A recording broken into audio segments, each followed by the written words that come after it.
Hi மக்களே, இன்றைக்கி என்ன ஸ்பெஷல்னு பார்த்தீங்கன்னா பீட்ரூட் அல்வா, பீட்ரூட் கேசரி அப்படின்னு சொல்லுவாங்க.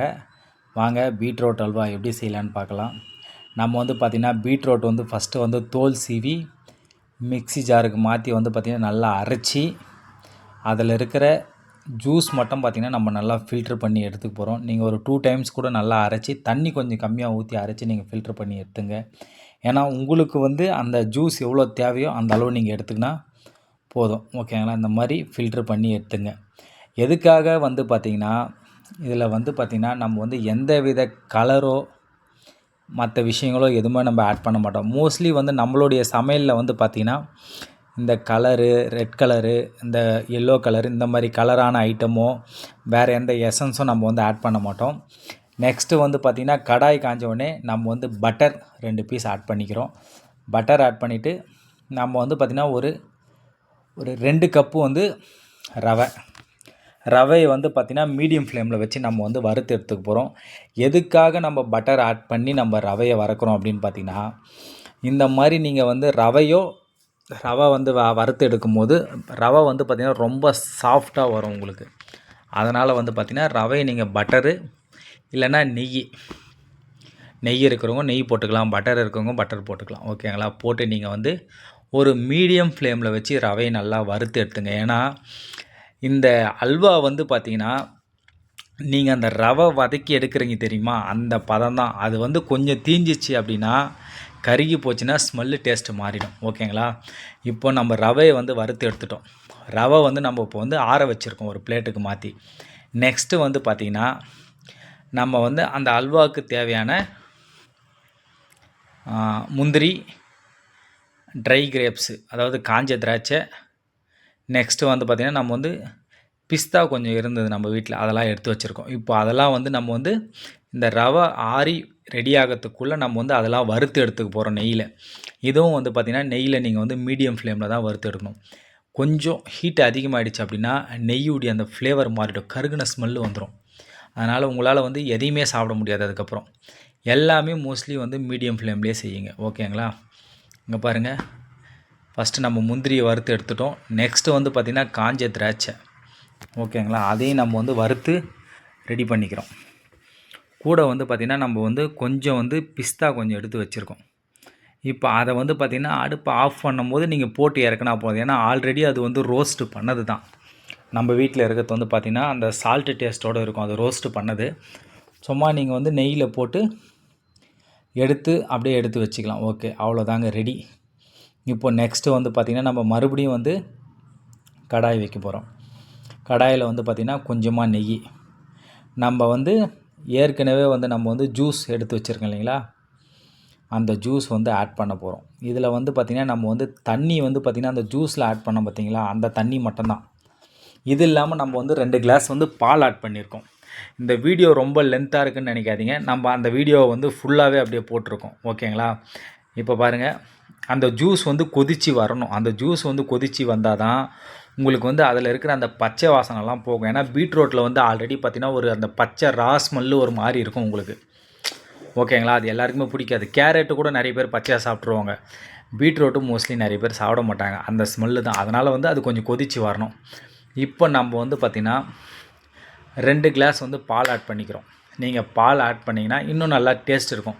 தண்ணியும் ஆட் பண்ணிக்கலாம். ஏன்னா நம்ம 2 கப்புக்கு கிட்டத்தட்ட நம்ம 8 கிளாஸ் அதாவது அந்த பால் ஊற்றணும் இல்லைங்களா, அந்த கப்பில் தான் நம்ம பார்த்திங்கன்னா 2 கப்பு எடுத்துருக்கோம். நம்ம 10 கப்பு தண்ணி வச்சுருக்கோம். அப்போ 10 கப்பு தண்ணினா அந்த ஜூஸு, பீட்ரூட்டுடைய ஜூஸு, நெக்ஸ்ட் பார்த்திங்கன்னா பால், இது எல்லாம் சேர்த்து நம்ம 10 கப்பு வரைக்கும் தண்ணி வச்சுருக்கோம். ஓகேங்களா? இப்போ இந்த மாதிரி நீங்கள் கிண்டி விடுங்க. கொஞ்சம் ஹை ஃப்ளேமில் வச்சிங்கன்னா பக்கத்துலேயே இருந்து கிண்டி விடுங்க. ஏன்னா நம்ம பால் ஊற்றி இருக்கிறதால கம்பல்சரி அது அடி பிடிக்கும். இப்போ பார்த்திங்கன்னா நம்ம ஏலக்காய் தூள், ஏலக்காய் நல்லா பொடி பண்ணி வச்சுருக்கோம், அதை ஆட் பண்ணிக்கிறோம். ஓகேங்களா? இப்போ ஒரு டைம் ஆட் பண்ணிக்கணும். நம்ம கடைசியாக இறக்கிறதுக்கு முன்னாடி கொஞ்சம் போட்டோம்னா இன்னும் நல்லா வாசமாக மணமாக இருக்கும். இப்போ பாருங்கள், அந்த பால், இந்த பீட்ரூட்டுடைய ஜூஸு எல்லாமே சேர்த்து கொதித்து வருது பாருங்கள். பிங்க் கலரில் சூப்பராக இருக்குது பாருங்கள். ஏன்னா நம்ம ஆல்ரெடி நம்ம சேனலில் பார்த்திங்கன்னா கேரட் அல்வா போட்டிருக்கோம். ஓகேங்களா? கேரட் கேசரி. மோஸ்ட்லி இது கேசரின்னு சொல்லுவாங்க, சில ஏரியாவில் அல்வான்னு சொல்லுவாங்க. நம்ம வந்து ஆல்ரெடி வந்து கேரட் கேசரி, கேரட் அல்வா இது போட்டிருக்கோம். ஓகேங்களா. இப்போ வந்து நம்ம பீட்ரூட்டில் போடுறோம் வீடியோ வந்து. இப்போ பார்த்தீங்கன்னா நீங்கள் மீடியம் ஃப்ளேமில் லோ ஃப்ளேமில் வச்சுட்டு ரவை ஆற வச்சுருக்க ரவையை வந்து பார்த்திங்கன்னா நம்ம வந்து இப்போது மொத்தமாக அதில் வந்து மாற்றிக்க போகிறோம். மாற்றிட்டு வந்து நீங்கள் லோ ஃப்ளேமில் வச்சுட்டு அப்படியே கிண்டினீங்கன்னா போதும். ஜஸ்ட்டு ஒரு 1/2 மினிட் தாங்க ஆகும், ரெடி ஆகிடும். இப்போ நீங்கள் அப்படியே பொறுமையாக மிக்ஸ் பண்ணி விடுங்க. பொறுமையாக மிக்ஸ் பண்ணி விட பாருங்கள் கட்டியாக வருது பாருங்கள். இப்போ நீங்கள் இந்த அளவு தண்ணி வச்சிங்கன்னா தாங்க உங்களுக்கு கட்டிலாம் ஆகாமல் கரெக்டாக வரும். ஓகேங்களா. அதை பாருங்கள் மீடியம் ஃப்ளேமில் வச்சுட்டு, மீடியம் ஃப்ளேம் கூட இல்லை, நீங்கள் ஃபுல்லாக லோ ஃப்ளேமில் வச்சுட்டு நீங்கள் மிக்ஸ் பண்ணி விட்டிங்கன்னா போதும், கலாரி விட்டிங்கன்னா. ஓகேவா. பாருங்கள் சூப்பராக அந்த கட்டிலாம் இல்லாமல் ரவை வந்து எனக்கு ஒரே ஒரு கட்டி கூட ஆகலைங்க. ஏன்னா ஃபஸ்ட்டே நம்ம வந்து ரவையை நல்லா வறுத்துட்டோம் பட்டர்லையோ நீங்கள் நெய்லையோ நல்லா லோ ஃப்ளேமில் வச்சு வறுத்துட்டிங்கன்னா அது நல்லா பொரிஞ்சிச்சுன்னா உங்களுக்கு அந்த மாதிரி வந்து கட்டி கட்டியாக பிடிக்காதுங்க. ஓகேங்களா. இப்போ வந்து பார்த்திங்கன்னா நம்ம வந்து ஃபஸ்ட்டு வந்து ஒரு 2 கப்பு சர்க்கரை ஆட் பண்ணிக்கிறோம். சர்க்கரை ஆட் பண்ணிவிட்டு டேஸ்ட்டு எப்படி இருக்குதுன்னு பார்த்துட்டு நம்ம வந்து சர்க்கரை மறுபடியும் ஆட் பண்ணிக்க போகிறோம். ஓகேங்களா. இப்போ நம்ம வந்து பார்த்திங்கன்னா 2 கப்பு சர்க்கரை ஆட் பண்ணியிருக்கோம்.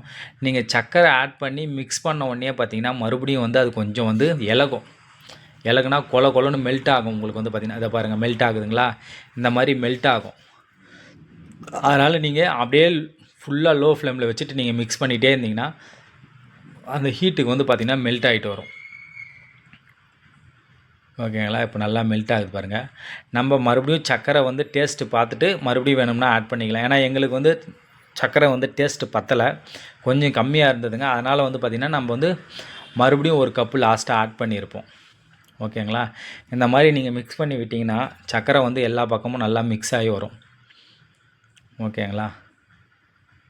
இந்த மாதிரி அடி பிடிக்காமல் மிக்ஸ் பண்ணுங்கள். அடி பிடிக்கக்கூடாது. அடி பிடிச்சிச்சு அப்படின்னா கண்டிப்பாக அந்த டேஸ்ட்டு மாறிடும். நமக்கு சர்க்கரை பத்தலை, கம்மியாக இருக்குது டேஸ்ட்டு வந்து சுகருடைய டேஸ்ட்டு.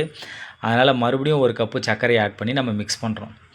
ஓகேங்களா. இதில் வந்து கொஞ்சமாக ஒரு பிஞ்ச் அளவு வந்து பார்த்திங்கன்னா நம்ம வந்து சால்ட் ஆட் பண்ணுறோம். ஓகேங்களா. அவ்வளோதாங்க, ஒரு பிஞ்ச் அளவு சால்ட்டு. எதுக்காக இந்த சால்ட் ஆட் பண்ணுறோன்னு பார்த்தீங்கன்னா சால்ட்டு வந்து அந்த ஸ்வீட்னஸை வந்து பார்த்திங்கன்னா தூக்கி கொடுக்கும். ஓகேங்களா. சும்மா ரொம்ப இல்லைங்க, நம்ம மஞ்சத்தூள் போடுவோம் இல்லைங்களா ஒரு பிஞ்சு, அந்த அளவு வந்து பார்த்திங்கன்னா நம்ம வந்து சால்ட்டு ஆட் பண்ணோம். இந்த எல்லா ப்ராசஸும் முடிஞ்ச பிறகு நீங்கள் அடுப்பை ஆஃப் பண்ணிவிட்டு நீங்கள் நெய் மெல்ட் பண்ண தேவையில்ல, நீங்கள் மேலே அப்படியே நெய்யை போட்டுட்டினாவே அதில் இருக்கிற ஹீட்டுக்கு வந்து பார்த்திங்கன்னா மெல்ட் ஆகிடும் நெய் வந்து. இப்போது இதை வந்து நல்லா மிக்ஸ் பண்ணி விட்டுக்கலாம். ஓகேங்களா. மிக்ஸ் பண்ணி விட பார்த்திங்கன்னா உங்களுக்கு வந்து அது நல்லா இலகி வரும். மறுபடியும் வந்து பார்த்திங்கன்னா பாருங்கள் நெய் நல்லா மெல்ட் ஆகுது பாருங்கள். இந்த மாதிரி நீங்கள் நெய் மெல்ட் ஆச்சு அப்படின்னா அந்த நெய்யுடைய ஃப்ளேவர் வந்து பார்த்திங்கன்னா அப்படியே இருக்கும் அந்த அல்வாவில். இல்லை அப்படின்னா அந்த நெய் நீங்கள் ஆல்ரெடி நீங்கள் மெல்ட் பண்ணி ஊற்றும் போது அந்த நெய்யுடைய வாசம் கொஞ்சம் கம்மியாகும். ஓகேங்களா. இப்போ வந்து நம்ம வறுத்து வச்சுருக்க முந்திரி, நெக்ஸ்ட்டு வந்து பார்த்திங்கன்னா ட்ரை கிரேப்ஸு, காஞ்ச திராட்சை, பிஸ்தா, இது எல்லாம் நம்ம வந்து நெய்யில் தாங்க வறுத்தோம். அந்த நெய்யில் வறுத்து வச்சுருக்கிறது பேலன்ஸ் இருக்கிற நெய் எல்லாத்தையும் ஊற்றி மிக்ஸ் பண்ணிடலாங்க. இந்த மாதிரி உங்கள் வீட்டில் செஞ்சு நீங்களும் ட்ரை பண்ணுங்கள்.